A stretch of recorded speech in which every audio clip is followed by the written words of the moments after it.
You said your therapist or therapy helped you to identify this link between ADHD and depression. When did you find out you had ADHD? I got diagnosed 2 years ago. My friend got diagnosed first, told me about it, changed his whole life. And then when he was describing some of the symptoms, I was like, huh. I was like, well, that's weird. That sounds a lot like me. And we're very different personality-wise. Mhm. And then I asked him, I said, I don't understand you. I've never noticed these things in you. And he was like, yeah, he was very good at hiding them. He was very good at masking them. And it hit home so much that it made me think I need to get diagnosed. I was like, let me go and see. I was like, it might not be, but let me go and find out. And then I remembered that when I was a kid, my school told my mom that I needed to go for a psychiatric evaluation because when I was really young, the teachers complained. They said I was just all over the place. And my mom took me to a psychiatrist, and the psychiatrist diagnosed me with ADHD, but back then it was called hyperactivity. Hmm. And my mom, the therapist was like, oh, your son has ADHD or is hyperactive. And so you must stay away from these foods and you must do this and you must do that. And you could give him treatment. And my mom was like, we'll pray for him. Let's keep it moving. She just didn't know. And she was like, no, this is not a thing. And then now as an adult went, wait a minute, was that what that was? And then I went through the real assessment, not like an online quiz, the one where you sit down, it's multiple visits, you do different types of tests, multimodal tests, and you go through it all. And then I learned about my ADHD. And I think that's another thing I'm a little worried about now in society. It's just like when we talk about therapy and AI and everything, we flatten these words. And so what then starts to happen is now I meet people everywhere. Everyone's got I've got ADHD. I've got ADHD. I can't watch a movie for more than 10 minutes. I've got ADHD. I lost my keys. Yeah, and it's like, no, you can be forgetful and not have ADHD. You can have a short attention span and not have ADHD. You can be many things and not have ADHD, right? But even when you have ADHD, you don't all have the same ADHD. Mm-hmm. Some people are inattentive. Some people are hyperactive. Some people have learned coping mechanisms. Some people haven't. In women and men, it presents differently at times. So I think we must also be careful. Now it's just become yeah. And then on TikTok, hey, how to deal with your ADHD? And it's like, wait. Let's, it's good that we're talking about these things, but let's not be quick to all have it and have the same version of it and all think that all of our treatments are exactly the same, etc. But so I think mine was, I think it's now 3-4 years ago. This link between ADHD and depression. You're the first person I've interviewed. I've heard about this before, but you're the first person that I've spoken to who has said that their depression was linked to their ADHD. Yeah. Can you explain to me the link and how that sort of manifests? So I didn't understand it, but as I understand ADHD now, what fundamentally happened in my brain, and I guess it'll happen to some people as well, is I would have an inability to choose where to place my focus. Right? One of the things. Mm-hmm. So I would either be hyper-focused by something that I shouldn't, or I would have no focus for the thing that I should. So I could be having a conversation with you here, and let's say there was a car outside revving its engine. At some point, that's all I'd be able to think about. Even though you're speaking to me, that's all I'd be able to think about is who's revving this engine? Who's driving this car? What is going on out there? What kind of car is that? Sounds like a V6. Is that a truck? What are they? Is something wrong? No, and now you'd be talking, and then at the end of the sentence, I'll just hear the last 3 words you said, and then I'll try and put it all together and act like I was paying attention. But what my brain was also doing in that paying attention thing was it was focusing on a recurring thought or a recurring idea that I couldn't let go of, and that's sometimes where the depression would kick in, is that I would be perpetually stuck in a loop of either meaninglessness or what I like to call personally, it's like my zoom was stuck on my lens. And I think the way you see life is literally like a lens. I shouldn't have done that with my hands in a video. That's going to be... We can Photoshop. Yeah, just going to meme that. But anyway, I think of a lens, right? And what you're doing with a lens all the time when you're getting focused and when you're zooming is you're trying to place your focus on the object that you're trying to place it on. If you zoom out too wide, you can't see the object. If you zoom in too much, you also can't see the object. You've got to find the right zoom so that you know, okay, we're now looking at a cup. If you zoom in too much, you just go like, I'm looking at silver, I'm looking at a color. You zoom out too much, you can't even see that we're in this room. Mm-hmm. I'm looking at people, you're like, no, there's a cup, oh, I didn't see it. And so what was happening in my brain was I would get stuck in a zoom and I would just loop. So sometimes it would be me going, that was an interesting day at work. I go to work tomorrow. Then I go to work the next day. Then the next day. And then the next day. Then there's a weekend. But then I'm back at work. Then wait a minute. It's just weeks and weekends forever. It just keeps on going. And then one day you're like, you're 90 and then you're dead. And wait, why am I going to work tomorrow? What's the point of, what is happening here? This makes absolutely no sense. And then I'll just sit there. And I couldn't get that out of my head. I literally could not get that thought out of my head. And I would just sit there like, what is the point of this? What are we doing? Couldn't get it out of my head. And how does that feel when you can't get that out of your head? What is the feeling?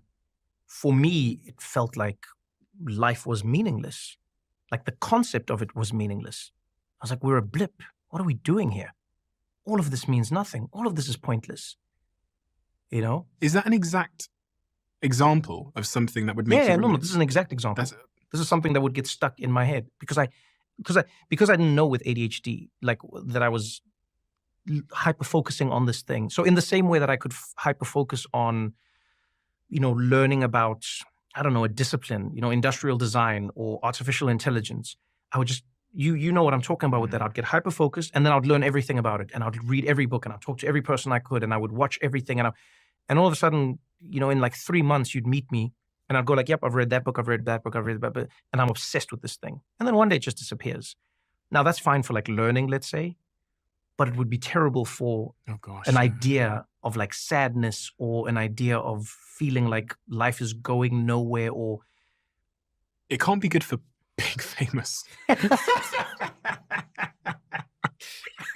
It's like the worst thing for being famous because you have constant like meaningless feedback and the brain is trying to interpret a lot of it. Exactly.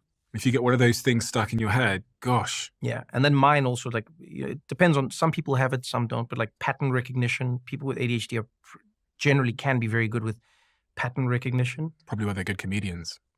And so what happens then, unfortunately, is you can also start to see the patterns in life that can make life seem meaningless.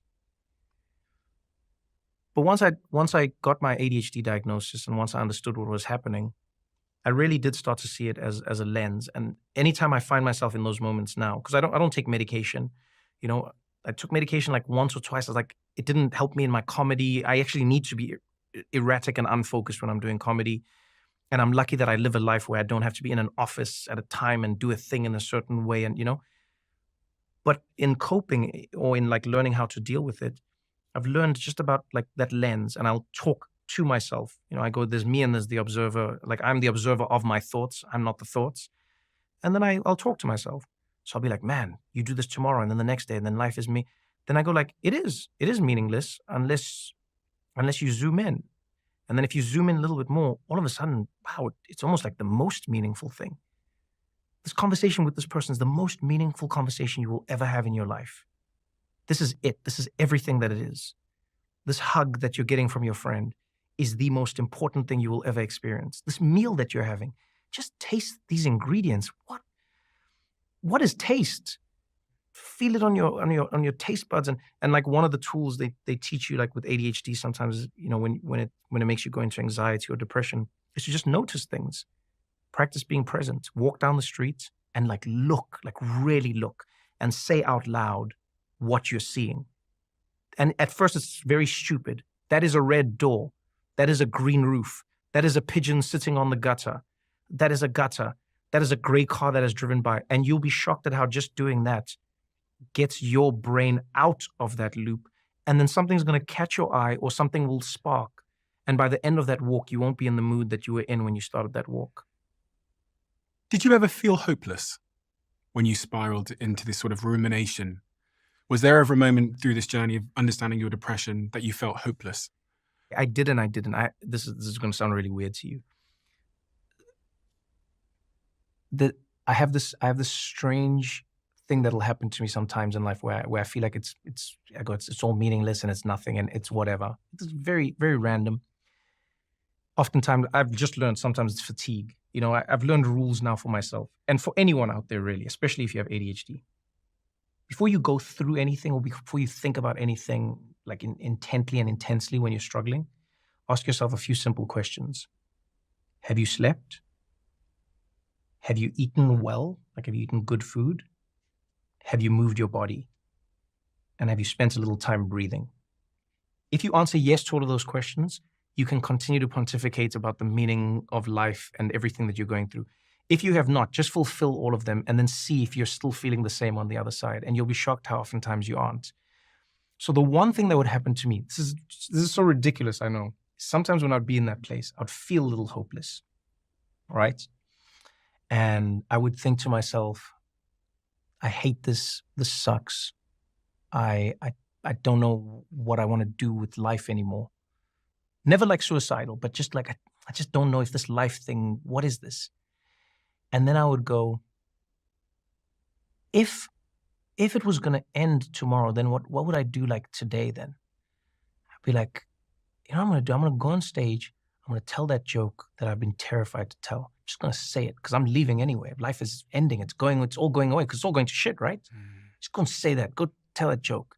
And I'll be like, what I should also do? I should also throw a party. I mean, life's ending anyways. Just throw one fuck off party that you just like go into it and I think of all the things, and I mean this genuinely. I think of all the things that I would do with like giant middle fingers on my way out.